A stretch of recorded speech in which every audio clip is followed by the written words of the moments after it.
NASA posted sound of what it says is the sound of a black hole. You may remember that this originally came out in May, but as so often happens with social media, it gets a new life when somebody posts it again or what. And that's happened this week. Twitter's gone a little crazy with it. So if you've not yet heard NASA's post of, again, what they contend that a black hole sounds like, let's hear it.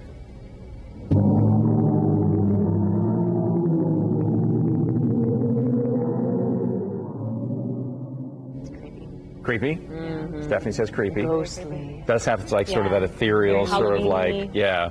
don't go into the, the shed alone kind of a, let's run into the cemetery to escape. All right, so here's part two of it.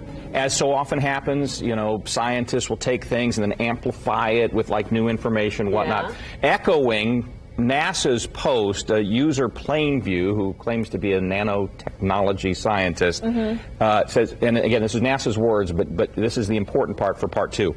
Here it is, amplified and mixed with other data to hear a black hole.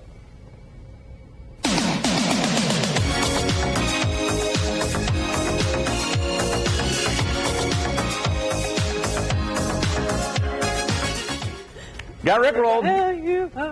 Took me right in. I'm clicking on, oh, that's cool, that's cool. And there's Rick Astley. That's fantastic.